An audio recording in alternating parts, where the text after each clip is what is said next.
kādā veidā ar vienas izziņas palīdzību tika izkrāpti 900 eiro. Parunāšu par to, kā notika šī krāpšana, kādi man iepazīstoties ar tām niansēm radās kaudzi jautājumi, un kas tika izdarīts, lai kaut kādā veidā varbūt glābt šo situāciju.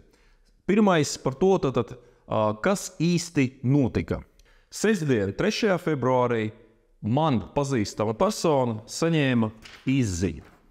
Izziņa ir no adresāta pavēsti, kur it kā pirmdien, 5. februārī, Zemgales apgabalka tiesā notiks jūsu tur tiesa, un, lai iepazīties ar lietu, noklikšķiniet uz saiti, kas ir šajā izziņā. Par cik man zināmā persona bija pagātnē saistīta arī ar tiesām, viņa, diemžēl, neaizdomājās par to, ka tā ir iespējama krāpšana un nospied uz šo izziņu. Kas notika tālāk? Atvērās loks, kur ir tā kā standarta loks, kur mēs tur Latvijā LV vai kur mēs ejam, kur jūs varat izvēlēties bankas, ar kurām jūs varat autoritizēties. Cilvēks nospied konkrēto banku, ievadīja savus īstos bankas rekvizītus, uz mobilā atvērās Smart ID aplikācija ar PIN kodu 1, ko cilvēks arī nospieda. Bet uzreiz pēc tam, pēc dažām sekundēm, viņam parādījās vēlreiz tas Smart ID ar PIN kodu 2, ko viņš, diemžēl, arī ievadīja. Bet vēl pēc tam, vēl pēc dažām sekundēm, vēlreiz vajadzēja ievadīt to pašu PIN kodu 2, ko cilvēks arī nospieda, un pēc tam sāka domāt, ka varbūt te kaut kas īsti nav. Rezultātā ar to pašu PIN kodu 2 tika apstiprinātas 2 transakcijas, 400, kura katra ir pa 450 eiro. Un iepazīstoties ar visu šito situāciju, pirmā lieta, kas man ļoti pārsteidza, tas ir ātrums, ar kuru šie 900 eiro tika izkrāti. Tas viss notika līdz minūtei, tur 40 sekundžu laikā. Viena transakcija, otra transakcija, un 900 eiro nav. Bet kas tieši tur notika? Protams, mēs jau dzirdējām par tām, kad cilvēks, kad nospiež uz to saiti, atverās tā autentifikācijas lapa, kas nav īsta, tas ir fakes, un tas arī redzams augšā tajā saitē. Bet cilvēks jau ievada īstos e-bankas datus, kuru tajā viltotajā lapā, un tas kods, kas ir tajā viltotajā lapā, to informāciju sūta uz reālo banku, un tur jau nesēž cilvēks, tur arī sēž programma, kas ir tā uztaisīta, ka jūs vadat iekšā, viņi paņem jūsu datus un pati ievada jūsu īstajā bankā un izsauc pa īstam to PIN 1, lai es tā kā ieietu, un tad uzreiz tā pati programma sagatavo uzreiz maksājumu, un uzreiz izsauc arī to pašu PIN kodu 2 tajā Smart ID aplikācijā. Lūk, un pie tam tā programma, viņa vēl tā uzbūvēta, ka, ja jūs jau vienreiz apstiprinājat PIN 2, tad viņš vēlreiz jums prasa to PIN 2 uz nākamo transakciju. Un tas viss notiek 1, 2, 3, kamēr cilvēks tur spiedīs, tamēr viņam viss apstiprinās. Tas bija tātad pirmais pārsteigums, man tas bija ātrums. Otrs pārsteigums, es biju gandrīz pārliecināts, ka tā transakcija, ja viņa bija notikusi, jo es jau to brīdi nezināju, cilvēks vēl bija tikai paspējis nobloķēt internetu banku, bet jau nevarēja vairāk tikt viņā iekšā un nezināju, kas tur notika vai nenotika. Bet, kad tika saņemta izdruka no bankas, es biju gandrīz pārliecināts, ka tā nauda tika paizskaitīta kaut kur uz ārzemēm. Bet izrādās, viņa bija aizskaitīta uz vietējo banku. Nesaukšu viņu nosaukumu. Parādīsies tagad konta numurs, uz kuru bija tas aizskaitīts. Jo taču aiz katra konta numura taču vienmēr ir kāds vārds uzvārds, vai juridiska persona, aiz kuras arī ir kaut kāds vārds uzvārds. Un tagad pie jautājumiem. Mani pārsteidza tas, ka cilvēks, no kuras bija izkrāpta nauda, kad viņi jau saprata, ka tā bija krāpšana, tas bija jau pusstundas laikā. Zvanīja uz internetu banku, vienīgais, ko viņi varēja, tas ir nobloķēt vienkārši to internetu banku. Nebija tādas opcijas, ja, piemēram, ir notikušas kaut kādas transakcijas, lai viņas kaut kā nobloķēt. Tādu opciju banka nedeva. Mēs varam tikai jums nobloķēt internetu banku. Protams, viņi tur vēl jautāja kaut kādu kodovārdu, kur, protams, cilvēks uzreiz nevar atcerēties. Otrs man jautājums ir vispār, es, kad lasu to izdruku konkrētu to maksājumu, tātad maksājums uz kontu, partnera nosaukums AS atcelt maksājumu ar PIN 2. Un te man ir nākamais jautājums.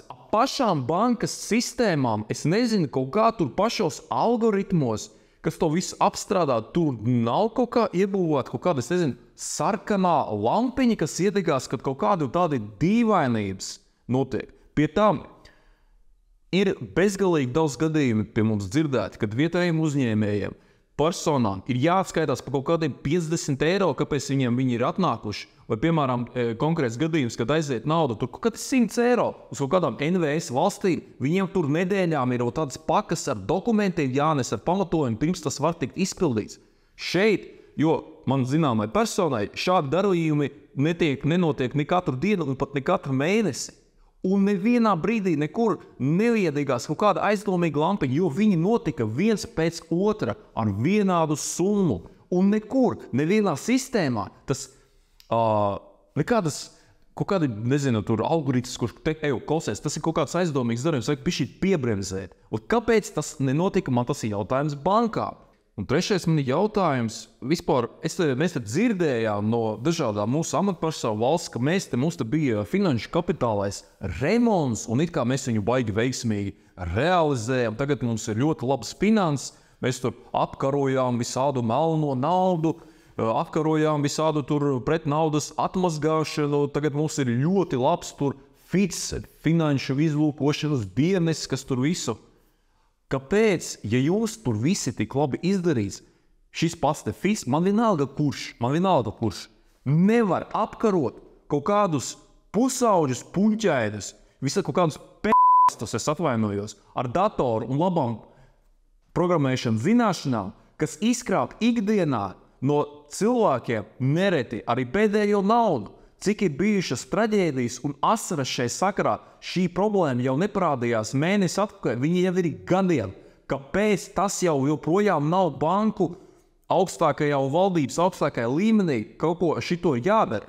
Nākamais, pa to saiti, kas bija izziņā, jā, iesniegums.net. Kad jūs reģistrējat kādu interneta domēnu, tā informācija ir puslīdz publiska, jo vienmēr aiz jebkura domēna arī ir vārds, uzvārds vai iestādes nosaukums. Ļoti bieži šī informācija tiek apslēpta, bet, kas interesanti, šis pats domēns viņš bija reģistrēts 2. februārī. Un tagad viņā jūs jau pat nevarat šodien piekļūt, tagad viņš jau ir nobloķēts, tāpēc, ka tā informācija var aizgāja līdz pareizajām iestādēm. Un es ļoti gribēšu zināt, kas tika izdarīt priekš tā, lai, piemēram, atrast šī domēna īpašnieku. Jo pieņemsim situāciju. Ja es atveru, piemēram, uztaisīšu to domēnu tur foršveikals.com, un es tur izdarīšu visu, lai tur visu to publisko informāciju par īpašnieku noslēptu, un es tur sākšu, pieņemsim, tirgot aizliegtās vielas. Mani jau nākamajā dienā es jau sēdēšu rokas zelžos policijas iecirknē. Ja grib atrast, to var atrast ļoti ātri īpašnieku. Tāpatās kā arī tas konta numurs. Un tas taču nav uz tukšumu noformēts, viņš ir noformēts Latvijas bankā uz kaut kādu konkrētu vārdu, uzvārdu vai iestādes nosaukumu. Tātad, rezumējot, es nesaprotu, kāpēc banka vispār varēja apstrādāt šādu darījumu vai vismaz aizturēt naudu. Tas taču nav 10 eiro, tas ir 5000 eiro, kas katru dienu cilvēkam nenotiek šajā bankā.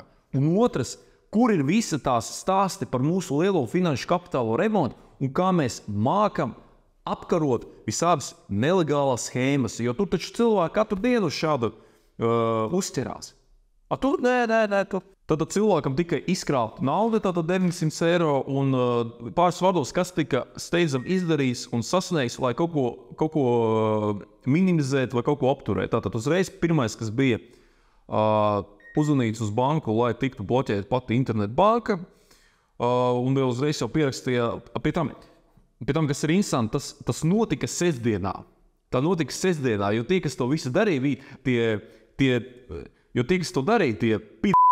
viņi jau zināja, ko viņi dara, jo viņi sezināja, kad bankas viņas nestrādā, tu nevar aiziet steidzami kaut ko izdarīt. Tas ir atkal atgriežoties pie tā jautājuma, kāpēc nav bankā kaut kāda operatīvās reaģēšanas vienība šādiem jautājumiem. Pirmdien tikām līdz bankas filiālei, un bija tur tāda iespēja, kā apstrīdēt maksājumu sakarā ar krāpšanu.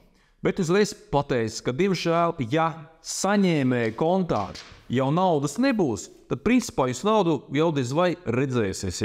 Jo tas arī notika, kad pirmdien mēs iesniedzām uz apstrīdēšanu, jau vakar otrdienā atnāca atbilde no bankas, ka, diemžēl, kontā vairs nav līdzekļi, ko jūs atgriezt. Tā nauda viņa vēl kaut kur aizgāja. Un pēdējais, protams, ka tika uzrakstīts iesniegums policijai ar visiem pievienotiem dokumentiem, un es ļoti gribēšu sekot šai lietai, kā viņi tiek risināti. Jo, kā man principā, es tagad netaisos nekādus tur steidzams secinājumus taisīt, bet pašā bankā tam pateica, ka vispār policija ar tādām lietām pārāk nenodarbojas. Bet tad man ir jautājums, kurš tad, kuram ir tas pienākums valstī šādas lietas ar visu rūpību izmeklēt, jo vēlreiz krāpšana nav pat 10 eiro, tas ir pat 900 eiro. Manuprāt, tas jau ir pietiekami nopietna summa, ir tīpaši, ja tas cilvēks varbūt ir pensionārs, varbūt vēl kaut kas, lai par to nedaudz sāktu raustīties. Ir tīpaši, ja jums ir vecvecāki vai vecāku gājumi cilvēki, vēlreiz atkal un atkal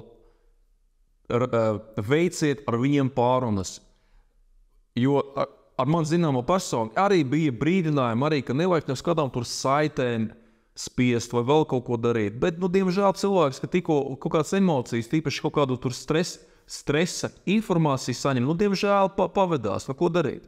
Un veiciet pārunas, varbūt atgādiniet to, ka nekad nespiediet uz saitēm. Ja jūs kaut ko dīvainu saņemat, vienmēr sākumā kādam pajautājiet. Nav nekā tāda, kas prasītu 99% gadījumu nav nekā tāda, kas prasītu tūlītēju rīcību.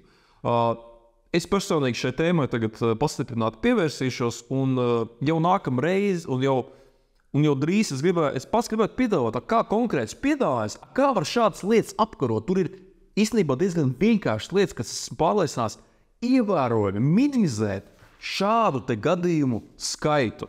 Paldies par uzmanību!